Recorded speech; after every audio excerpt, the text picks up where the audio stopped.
But আজকে আমি এখন যে কমেন্টারিটা করব সেটা কিন্তু রিয়েল লাইফে যে ফুটবল ম্যাচ অনুষ্ঠিত হয়েছিল সেই ম্যাচের আলোকে, সেই ম্যাচের স্ট্যাটিস্টিক্স, বিভিন্ন গোলের পরিসংখ্যান এবং আরও নানান বিভিন্ন গোল সংক্রান্ত বিষয়, খেলা সংক্রান্ত বিষয় নিয়ে আমরা অ্যানালাইসিস করব এবং সেইটার আলোকেই কিন্তু আমরা কমেন্টারি করব। এবং বন্ধুরা, আজকের ম্যাচ অনুষ্ঠিত হয়েছিল পর্তুগাল বনাম স্পেনের মধ্যে। আর বন্ধুরা, আজকের ম্যাচটি শুধু পর্তুগাল বনাম স্পেন নয়, বরং দুই ফুটবল দর্শনের একটা অসাধারণ লড়াই ছিল। একদিকে ক্রিশ্চিয়ানো রোনালদোর অভিজ্ঞতা, অন্যদিকে স্পেনের ধৈর্যশীল পাস, নিখুঁত বল কন্ট্রোল এবং শেষ মুহূর্ত পর্যন্ত লড়াই করার মানসিকতা। তাই শুরু থেকেই প্রশ্ন ছিল, কে শেষ হাসিটা হাসবে। ম্যাচের ফলাফল বলছে স্পেন 1-0 ব্যবধানে জয় তুলে নিয়েছে, কিন্তু স্কোরলাইন যতটা ছোট, মাঠের লড়াইটা কিন্তু ছিল বন্ধুরা একদম তার থেকেও অনেক বড় কিছু। আর বন্ধুরা, আজকের ম্যাচটা খুবই আগ্রহ নিয়ে দেখেছি, কারণ চারদিকে শোনা যাচ্ছিল যে এটা যদি জয়লাভ করে তাহলে ক্রিশ্চিয়ানো রোনালদো পরবর্তী বিশ্বকাপের পরবর্তী ম্যাচ খেলতে পারবেন। আর যদি পর্তুগাল হেরে যায় তাহলে এইখানেই হচ্ছে ক্রিশ্চিয়ানো রোনালদোর আন্তর্জাতিক ক্যারিয়ারের সমাপ্তি বা শেষ বিশ্বকাপ ম্যাচ বলা যায়।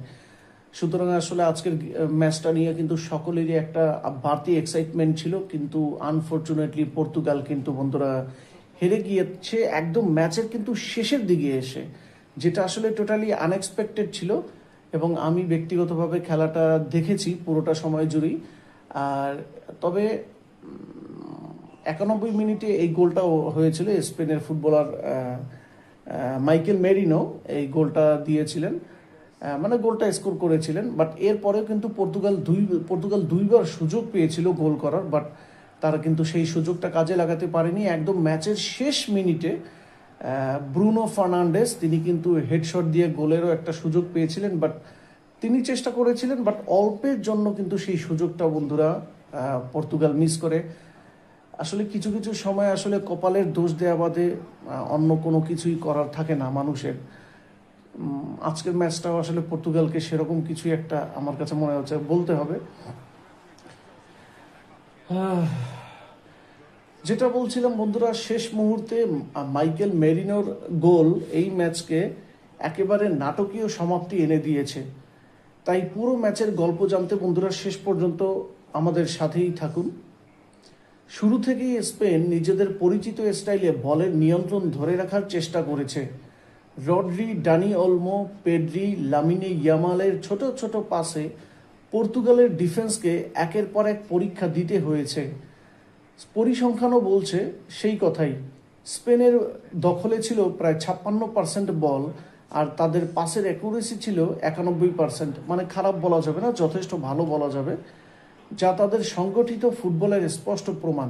আপনি বন্ধুরা চিন্তা করেন, স্পেনের মতো একটা ফুটবল দলের বিপক্ষে যদি কোনো দলের পাসের অ্যাকুরেসি থাকে 91%, তাহলে সেটা কি যথেষ্ট ভালো না? নিঃসন্দেহে। অন্যদিকে পর্তুগাল একটু ভিন্ন পরিকল্পনায় খেলেছে। তারা সুযোগ পেলেই দ্রুত আক্রমণে উঠতে চেয়েছে। ব্রুনো ফার্নান্ডেজ মাঝমাঠে খেলা গড়ার চেষ্টা করেছেন। ভিটিনা ও জোয়া নেভেস বল এগিয়ে নেওয়ার চেষ্টা করেছেন, আর সামনে ছিলেন ক্রিশ্চিয়ানো রোনালদো। কিন্তু স্পেনের রক্ষণভাগ খুব কমই তাদের ফাঁকা জায়গা দিয়েছে। প্রথমার্ধে দুই দলই কয়েকটি ভালো সুযোগ তৈরি করলেও গোলের দেখা পায়নি। স্পেন আক্রমণে বেশি ধারাবাহিক ছিল, কিন্তু ডিয়েগো কস্তা বারবার গুরুত্বপূর্ণ সেভ করে পর্তুগালকে ম্যাচে টিকিয়ে রাখেন। অন্যদিকে ইউনাই সিমোনো শান্ত মাথায় নিজের কাজ করেছেন। দ্বিতীয়ার্ধ শুরু হওয়ার পর ম্যাচের গতি আরও বেড়ে যায়। পর্তুগাল ধীরে ধীরে উইং ব্যবহার করতে শুরু করে। নুনো মেন্ডেস এবং জোয়াও ফেলিক্স আক্রমণে গতি আনতে চেষ্টা করেন, কিন্তু স্পেনের রক্ষণ ছিল অসাধারণ শৃঙ্খলাবদ্ধ। কুবার্সি, লাপোর্তে এবং রড্রি মিলে মাঝমাঠ থেকে রক্ষণ পর্যন্ত একটি শক্ত দেয়াল তৈরি করেছিলেন। ম্যাচের মাঝামাঝি সময়ে দুই কোচই পরিবর্তন আনেন। পর্তুগালের হয়ে রাফায়েল লেয়াও ও দিয়াগো ডালোট মাঠে নেমে গতি বাড়ানোর চেষ্টা করেন। অন্যদিকে স্পেনের হয়ে ফেরান তোরেস, ফাবিয়ান রুইজ এবং পরে মিকেল মেরিনো নামেন, মানে আজকে যিনি গোল করেছিলেন আর কি। এই পরিবর্তনগুলো শেষ পর্যন্ত ম্যাচের ভাগ্য নিয়ন্ত্রণে গুরুত্বপূর্ণ ভূমিকা রেখেছিল। পরিসংখ্যানের দিকে তাকালে দেখা যায় স্পেন 15টি শট নিয়ে তার মধ্যে 6টি অন টার্গেটে রাখতে সক্ষম হয়েছে। পর্তুগাল করেছে 10টি শট, যার মধ্যে 3টি লক্ষ্যভেদী। এছাড়া স্পেন 522টি সফল পাস সম্পন্ন করেছে, যেখানে পর্তুগাল করেছে 434টি। এই সংখ্যাগুলো স্পষ্টভাবে দেখায় যে স্পেন ম্যাচের নিয়ন্ত্রণ বেশিরভাগ সময়ে নিজেদের কাছেই রেখেছিল। তবে পর্তুগালও হাল ছাড়েনি বন্ধুরা। ক্রিস্টিয়ানো রোনালদো সামনে থেকে দলকে অনুপ্রাণিত করেছেন।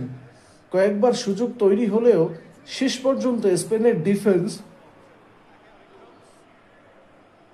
কিংবা গোলরক্ষক বাধা হয়ে দাঁড়িয়েছেন। ম্যাচের শেষের দিকে যত এগোচ্ছিল মনে হচ্ছিল দুই দল হয়তো অতিরিক্ত সময়ের দিকে যাচ্ছে, কিন্তু ফুটবল এমনই একটি খেলা যেখানে মাত্র একটি মুহূর্ত পুরো গল্প বদলে দিতে পারে। 90+1 মিনিট স্পেন ধৈর্য ধরে আরেকটি আক্রমণ গড়ে তোলে। বল পৌঁছে যায় মাইকেল মেরিনোর কাছে। তিনি সুযোগটি একটু নষ্ট করেননি। নিখুঁত ফিনিশিংয়ে বল জড়িয়ে যায় জালে। পুরো স্টেডিয়াম আনন্দে ফেটে পড়ে আর পর্তুগালের খেলোয়াড়রা হতাশ হয়ে দাঁড়িয়ে থাকেন। এতক্ষণ ধরে যে রক্ষণ সামলে রেখেছিল তারা, শেষ মুহূর্তে সেই একটি ভুলেই ম্যাচের ফলাফল নির্ধারণ করে দিল, যেটা আমি বলেছিলাম বন্ধুরা একদম শুরুতেই আপনাদের। এই ম্যাচে আমার কাছে সবচেয়ে বড় বিষয় ছিল বন্ধুরা স্পেনের ধৈর্য। তারা তাড়াহুড়ো করেনি, বরং অযথা লং শটও খেলেনি। নিজেদের পরিকল্পনায় বিশ্বাস রেখে ধাপে ধাপে তারা আক্রমণ তৈরি করেছে। শেষ পর্যন্ত সেই ধৈর্যেরই পুরস্কার পেয়েছে। অন্যদিকে পর্তুগালের জন্য এই হার অবশ্যই কষ্টের, কারণ তারা লড়াই করেছে, ডিফেন্সে অনেকক্ষণ শক্ত থেকেছে, কিন্তু আক্রমণের শেষ স্পর্শটা ঠিক মতো দিতে পারেনি। বড় ম্যাচে অনেক সময় ছোট ছোট সিদ্ধান্তই ফলাফল বদলে দেয়, আর আজকে সেই জিনিসটাই দেখা গেল। ক্রিস্টিয়ানো রোনালদো হয়তো গোল পাননি, কিন্তু মাঠে তার নেতৃত্ব এবং লড়াই করার মানসিকতা পুরো ম্যাচ জুড়ে চোখে পড়েছে। একইভাবে রড্রি মাঝমাঠে অসাধারণ নিয়ন্ত্রণ দেখিয়েছেন। আর ম্যাচ সেরা মুহূর্তটি অবশ্যই মাইকেল মেরিনোর শেষ মিনিটের গোল। বন্ধুরা, ফুটবলকে এত সুন্দর করে তোলে এই অনিশ্চয়তাই। 90 মিনিট ধরে সবকিছু সমান সমান মনে হলেও শেষের একটি আক্রমণ, একটি পাস, একটি ফিনিশ পুরো ম্যাচের গল্প বদলে দিতে পারে। আজকের ম্যাচ সেটারই কিন্তু একটা দারুণ উদাহরণ। আপনাদের কাছে আমি প্রশ্ন রেখে যাচ্ছি, আপনাদের মতে আজকের ম্যাচের সেরা খেলোয়াড় কে ছিলেন? মাইকেল মেরিনো, রড্রি নাকি ডিয়েগো কস্তা? কমেন্টে আশা করি উত্তরটা জানাবেন। আপনারা যদি এ ধরনের football PES 2021 video simulation match, বাস্তব ধর্মে বিশ্লেষণ এবং ইউনিক কমেন্টারি উপভোগ করেন, তাহলে ভিডিওটি কিন্তু বন্ধুরা একটি লাইক করবেন আশা করি।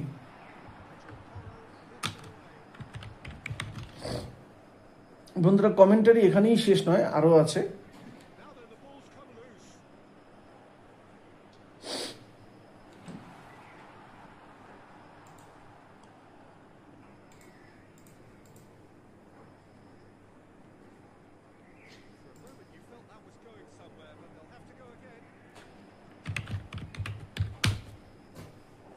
বন্ধুরা, এইবার আমি যদি আরেকটা বিষয় আপনাদের সামনে একটু বলি।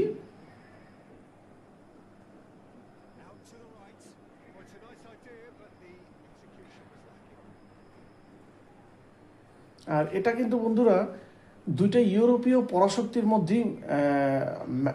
মধ্যে ম্যাচ ছিল। বন্ধুরা, আপনার কাছে একটা জিনিস কি মনে হয়, যেখানে সবাই অপেক্ষা করছিল এক্সট্রা 30 মিনিটের, সেখানে হুট করে একটা গোল হয়ে ম্যাচের ভাগ্য নিয়ন্ত্রণ মানে ম্যাচের ভাগ্য ওলট পালট হয়ে গেল। এটা আসলেই টোটালি আনএক্সপেক্টেড ছিল। আর বন্ধুরা, দীর্ঘদিন পর আসলে এমন একটি ফুটবল ম্যাচ দেখলাম যেটা বন্ধুরা আসলে এই ম্যাচটাকে আপনি কোনো মতেই ফালতু ভুয়া উল্টাপাল্টা বা এই ধরনের কোনো ম্যাচ বলে কিন্তু বন্ধুরা আপনারা মানে এই ধরনের কোনো টাইটেলে কিন্তু মানে এই ধরনের বিশেষণে বিশেষায়িত করতে পারবেন না। এবং আহ, আগামী বিশ্বকাপ আসবে 2030 সালে, বাট সেই 2030 সাল পর্যন্ত কিন্তু আপনার অন্তত আর কিছুই হোক বা না হোক এই ম্যাচটার কথা আপনার মনে থাকবে। কি কারণে মনে থাকবে? কারণ এটা কিন্তু বন্ধুরা ক্রিশ্চিয়ানো রোনালদোর ম্যাচ, শেষ ম্যাচ।